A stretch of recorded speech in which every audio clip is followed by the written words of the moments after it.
Now, new media is just one component of the modern newsroom as journalists fold new tech into their daily lives. It's all part of an evolving industry that's in constant flux and is set to change even further. Well, R Neyra has more. The alphabet has only 26 letters.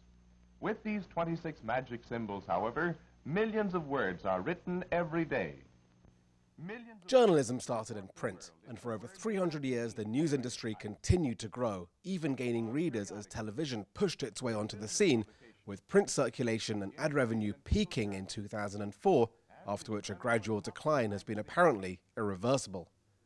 For journalists, the rise of TV meant a rival offering pictures from around the world beamed direct to people's homes. But for broadcast journalists, it meant a whole new way of sourcing, writing and presenting news, which of course led to updated newsrooms. By the 1960s, broadcasters like the BBC were leading the charge, developing the basics for TV newsrooms that are seen today.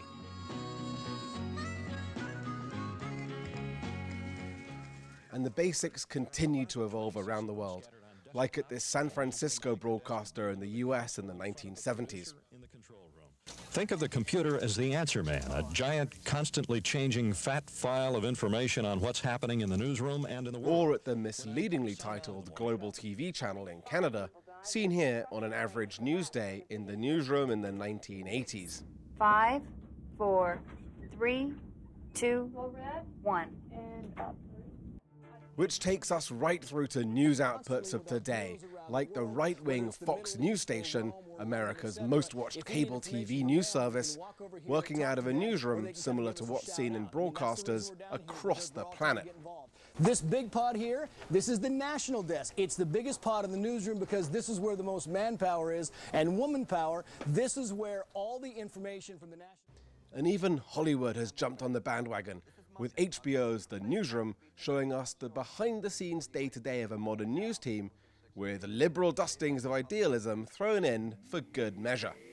But with pictures now beamed direct into 3 and 4G smartphones, and with print in terminal decline, change continues unabated, leaving us in a digital age that has been the focus of debate at events like the Arab Media Forum.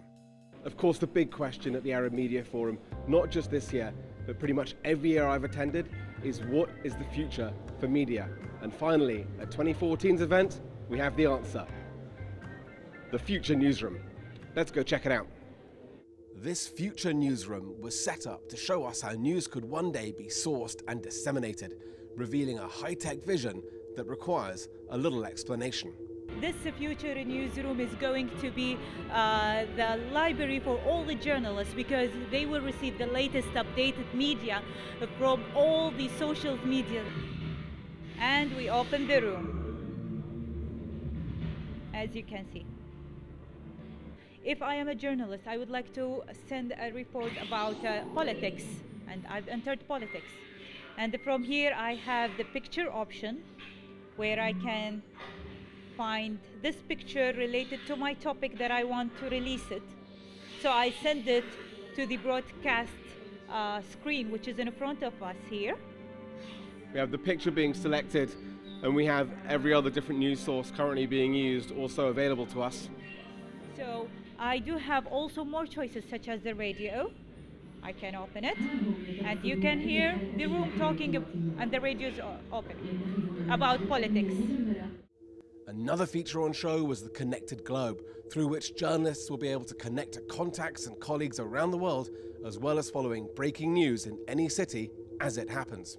So what this means, practically speaking, is that we have feeds coming in from all across the planet, available to a newsroom, but how exactly do you see the consumer using it? Well, the consumer is going to be here, the journalist, so the consumer can basically create a newsletter out of it. So what does all this technology mean for the humble journalist and the publishing people out there? It means the future. And that future newsroom could be only a few years away if progress continues at its current pace, which means one day sending a report will be done with just one click. And we've sent it. And that's it? That's it. Everything has now come in. It's been organized, arranged, and then in theory, sent out to consumers across the planet. And if that's how easy it is to send a report, then times are set to change, and broadcasters face a brave new world. This is one impression of how the future of news will look. Who knows how it'll turn out or how long it'll take. From the Arab Media Forum 2014, Charlie R Neyra, Emirates 24/7.